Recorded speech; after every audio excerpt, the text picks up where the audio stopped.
مسجد بنانا کوئی عام کام نہیں، بہت بڑا کام ہے۔ میں بتاؤں کتنا بڑا کام ہے۔ حضرت ابراہیم علیہ السلام کو آپ جانتے ہیں، حضرت اسماعیل علیہ السلام کو آپ جانتے ہیں۔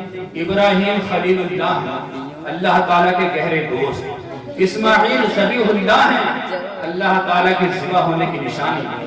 یہ دونوں ایسی شخصیت ہیں جو ہمارے نبی صلی اللہ تعالیٰ علیہ وسلم نبیوں کے سردار ہیں، ان کے بھی جد امجد، ان کے بھی دادا پردادا ہیں، یہ بھی مسجد کو تعمیر کر رہے ہیں۔ سبحان اللہ۔ جب کعبہ شریف کی تعمیر ہوئی تو حضرت اسماعیل علیہ السلام اپنے نبوت والے ہاتھوں سے پتھر اٹھا کے دے رہے ہیں، اور ابراہیم خلیل اللہ نبوت والے ہاتھوں سے اٹھا کر دیوار پر۔ سبحان اللہ۔ تو پتھر اٹھانا، مسجد تک لے جانا، یہ بھی نبی کی سنت، اور دیوار پر لگا دینا یہ بھی نبی کی سنت۔ اور جس جگہ کھڑے ہو کر مسجد بنا رہے تھے، جسے ہم اور آپ مقام ابراہیم کہتے ہیں، اس کا اتنا بڑا مرتبہ ہے، اتنا بڑا مرتبہ ہے کہ آج کوئی حاجی یا عمرہ کرنے والا کعبہ شریف میں جاتا ہے تو مقام ابراہیم کے ارد گرد 2 رکعت نماز پڑھ لیتا ہے تو اپنے آپ کو بڑا نصیبے والا شمار کرتا ہے، اور ہے بھی نصیبے والا جو اس پتھر کے بعد 2 رکعت نماز پڑھ لے، اللہ تعالیٰ سے بے حساب نیکی عطا فرماتا ہے۔ آپ اندازہ لگاؤ، جس پتھر پر کھڑے ہو کر مسجد حرام کی تعمیر کی گئی، اس کا یہ مرتبہ ہے کہ ہم اور آپ اسے دیکھنے کو ترس رہی ہیں، اس کے پاس کھڑے ہو کر 2 گانا پڑھنے کو ترس رہی ہیں۔ جس پر کھڑے ہو کر مسجد بنی جائے، اس مقام ابراہیم کا یہ مرتبہ ہے، تو جو مسجد بنائی گئی اس مسجد کا مرتبہ کیا؟ اس پر کھڑے ہو کر بنائی گئی اس کا یہ مقام ہے، تو مسجد کا مقام کیا ہوگا؟ تو ہمیں چاہیے کہ مسجد بنانے میں حصہ لیں اور زیادہ سے زیادہ خرچ کریں۔ اس میں جو انسان خرچ کرتا ہے اللہ تعالیٰ اس کا گھر جنت میں بنا دیتا ہے۔ یہ حدیث پاک ترمذی میں بھی ہے، ترمذی شریف میں، اور صحیح مسلم میں بھی ہے، من بنا مسجد بنا اللہ تعالی بیتا فی الجنہ، جو انسان دنیا میں مسجد بناتا ہے اللہ تعالی اس کے لیے جنت میں محل تیار کرتا ہے۔ سبحان اللہ۔ اب آپ سوچ رہے ہوں کہ مسجد تو بہت بڑی ہوتی ہے، 10-20 لاکھ کا خرچہ ہے، ہم کہاں سے دیں گے؟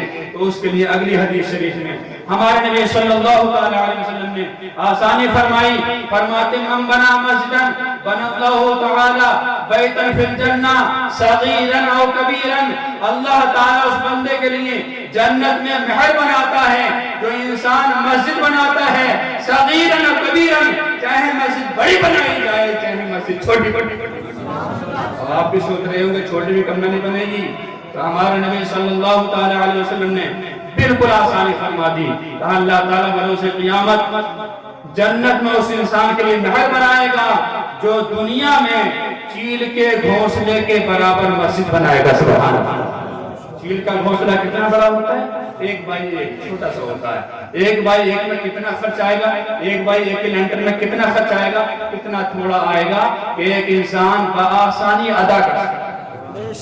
اور آپ سوچ رہے ہوں گے یار جنت میں محل کیسے بن سکتا ہے؟ 10-12 اینٹیں یہاں دے دیں، ایک آدھ کٹا سیمنٹ کا دے دیں تو کیسے بن سکتا؟ ہو سکتا ہے کسی کے دل میں توہم رہ گیا ہو، وہم آ رہا ہو کہ یار ایسا تو نہیں ہے۔ تو آئیے اس کی حقیقت جاننے کے لیے، اس کو دل و دماغ میں بٹھانے کے لیے ہم چلتے ہیں حضور غوث اعظم رحمۃ اللہ تعالی علیہ کے زمانے سے قبل ایک خلیفہ گزرے ہیں بغداد کے، جن کا نام ہارون رشید ہے۔ کیا نام ہے؟ ہارون رشید۔ انہوں نے خواب میں دیکھا، علماء کرام سے سنا کہ جو انسان دنیا میں مسجد بنائے گا اللہ تعالی جنت میں اس کے لیے محل بنائے گا۔ تو انہوں نے سن رکھا تھا، انہوں نے اعلان کر دیا بادشاہ کہ ہم ایک مسجد بنانے جا رہے ہیں اور اس مسجد کو ہم اکیلے بنائیں گے، اس میں کوئی بھی انسان چندہ نہیں دے گا، صرف اکیلا ہم بنائیں گے۔ آخر مسجد کی جگہ تلاش لی گئی، بادشاہ نے نشان لگا دیے کہ یہاں مسجد بنے گی، سارے انجینئر اکٹھے کر لیے گئے، سارے کاریگر اکٹھے کر لیے گئے، مزدور اکٹھے کر لیے گئے، جو میٹیریل تھا سیمنٹ ہو یا اینٹیں ہوں یا سب اکٹھا کر لیا گیا، دے دیا گیا انجینئر کو ایک جگہ بہت ہی شاندار مسجد بنانی ہے. خلیفہ ہارون رشید کا یہ کہنا ہے کہ یہاں بہت شاندار مسجد ہونی چاہیے.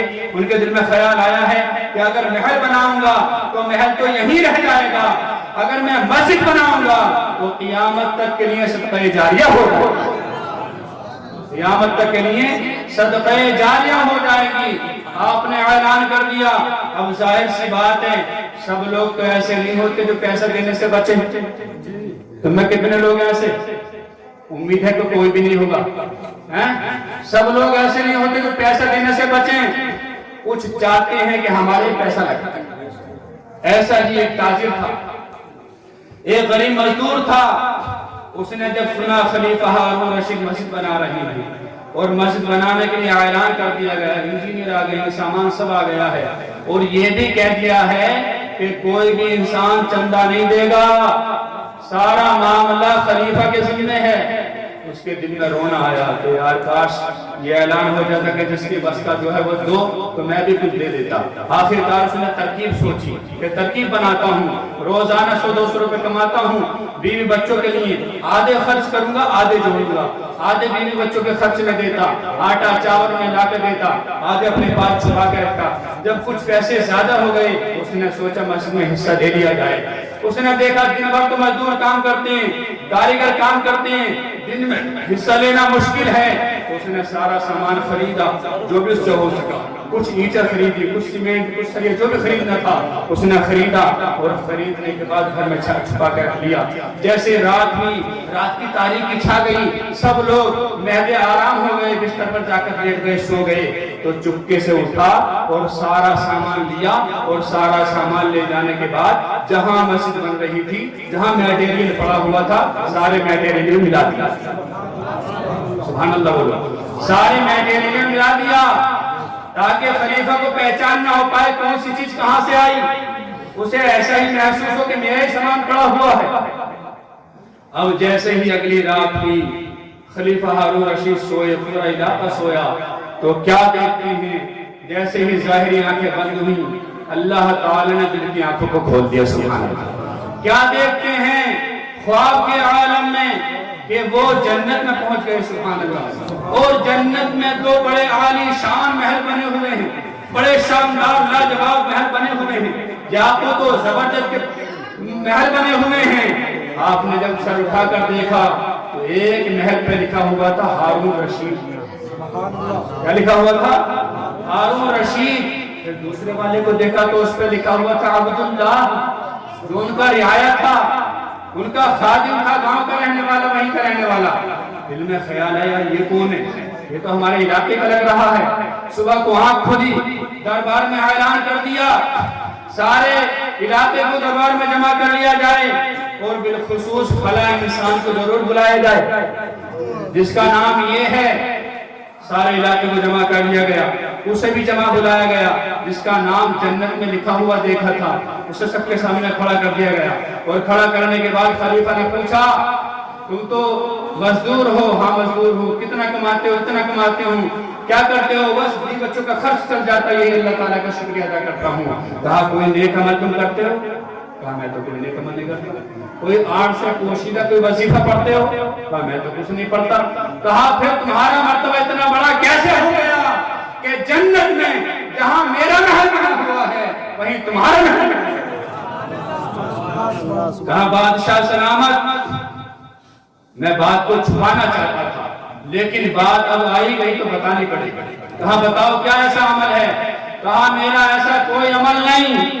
میں نے سنا تھا آپ ایک مسجد بنانا چاہ رہے ہیں اور آپ نے یہ اعلان کر دیا ہے کہ ہم کسی سے چندہ نہیں لیں گے. میرے دل میں یہ خیال آیا مجھے تو کچھ نہ کچھ دینا تھا, تو میں نے کچھ پیسے جمع کیے, اور پیسے جمع کرنے کے بعد ان کا کچھ سامان لایا, اور سامان لانے کے بعد دن میں تو وہاں لوگ رہتے ہیں, مزدور رہتے ہیں, کاریگر رہتے ہیں. میں دن میں وہ سامان نہ پہنچ چکا, میں نے رات کے تاریکی میں اندھیرے میں وہ سارا سامان اٹھایا اور مسجد کے سامان میں ملا دیا.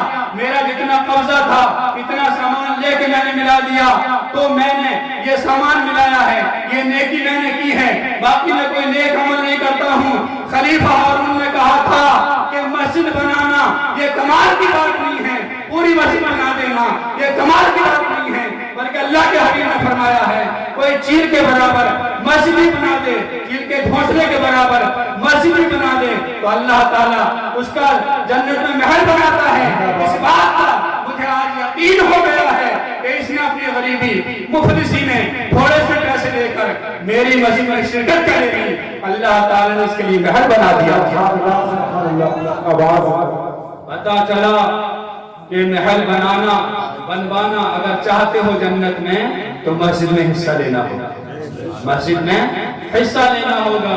یہ کوئی بڑی بات نہیں ہے، ہم اپنا اکیلا گھر بناتے ہیں، اکیلی بنیاد پر اتنا اونچا کھڑا کر دیتے ہیں۔ یہ اللہ تعالیٰ کا گھر ہے، سارے لوگ مل کر بنائیں گے تو انشاءاللہ یہ کوئی دشوار کام نہیں ہے، یہ کوئی مشکل کام نہیں ہے۔ حضور غوث اعظم رحمت اللہ تعالیٰ علیہ شریعت کے پابند تھے، نماز کے پابند تھے، روزے کے پابند تھے، جتنے حکام اللہ تعالیٰ نے نافذ کیے ان کے پابند تھے، اسی طرح ساتھ ساتھ مسجدوں کو آباد کرنے والے بھی تھے۔ اس لیے کہ قرآن فرماتا ہے انما یعمر مساجد اللہ من آمن باللہ والیوم الآخر واقام الصلاۃ وآتى الزکاۃ ولم یخش الا اللہ۔ بے شک اللہ کی مسجدوں کو وہی تعمیر کرتے ہیں جو آخرت پر ایمان رکھتے ہیں، جو اللہ تعالیٰ پر ایمان رکھتے ہیں، جو نماز پڑھتے ہیں، جو زکوٰۃ دیتے ہیں اور ڈرتے کسی سے نہیں سوائے اللہ کے، کسی سے نہیں سوائے اللہ کے۔ تو تم لوگ نماز پڑھنے والے بھی ہو، زکوٰۃ دینے والے بھی ہو، آخرت پر ایمان لانے والی بھی ہو، اللہ تعالیٰ پر ایمان لانے والی بھی ہو اور اللہ تعالیٰ سے ڈرنے والے بھی ہو۔ لہٰذا مسجد کا کام تیزی سے چلاؤ اور اس میں جہاں تک ہو سکے تعاون کرو، جلد از جلد اس کا تعمیری کام مکمل کرو۔ انشاءاللہ اللہ تعالیٰ یہاں بھی آپ کو سرفروئی عطا فرمائے گا اور آخرت کی بھی سرفروئی عطا فرمائے گا۔ معزز سامعین کرام، اللہ تعالیٰ سے دعا ہے کہ بولنے میں خطا ہو گئی ہو اللہ تعالیٰ معاف فرمائے، ہم سبوں کو کہنے سننے سے زیادہ عمل کی توفیق عطا فرمائے، اولیاء کرام سے اسی طرح سچی پکی عقیدت و محبت رکھنے کی توفیق عطا فرمائے۔ السلام علیکم ورحمۃ اللہ وما علینا الا البلاغ المبین۔